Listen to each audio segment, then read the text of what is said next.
November 2nd, 1944, 3:47 p.m. Lieutenant Bruce Carr looks down at the instrument panel of his P-51 Mustang and understands something is terribly wrong.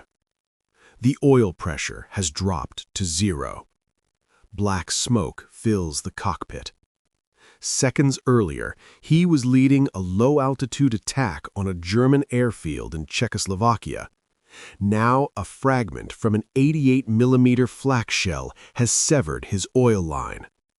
Without oil, the engine will seize in less than 90 seconds.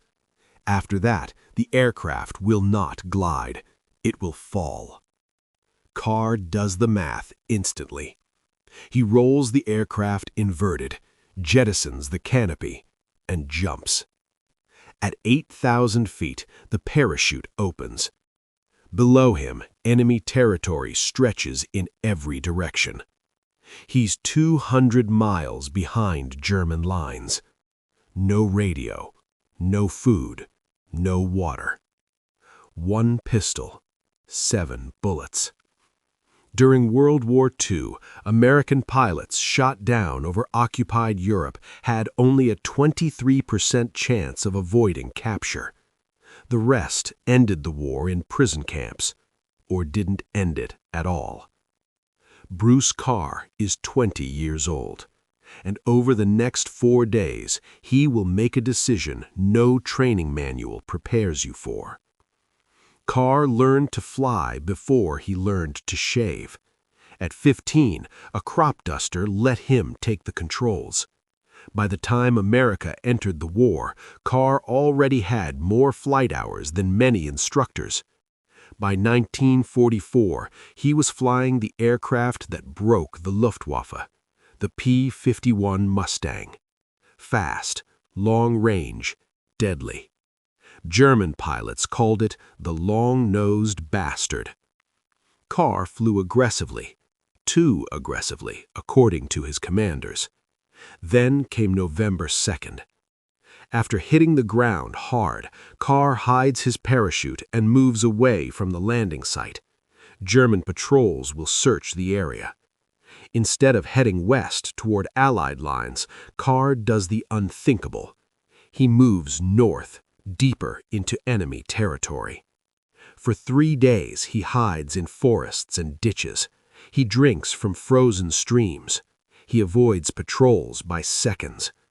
By the 4th day, hunger wins. Carr decides to surrender.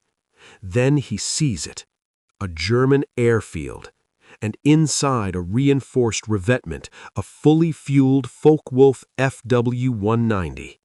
Germany's most dangerous fighter. At 3 a.m., he moves. 80 yards of open ground, no cover. If he's seen, he dies. He climbs into the cockpit. Every label is in German, every system unfamiliar. But flying is flying. Throttle, stick, rudder. Physics doesn't care about language. The engine roars to life. The entire airfield hears it.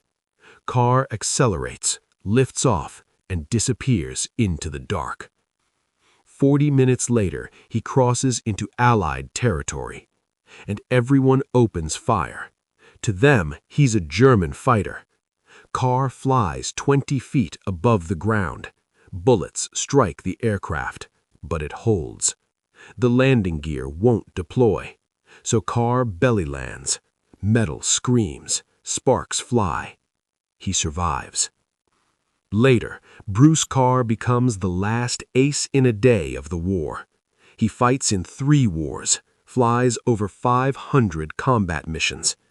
When he dies, his gravestone lists his rank, not the night he stole a fighter. Because some stories don't fit on stone. The Cold War wasn't won by noise. It was won by moments like this. Quiet, precise, and almost forgotten. But Bruce Carr was there. And now, so were you.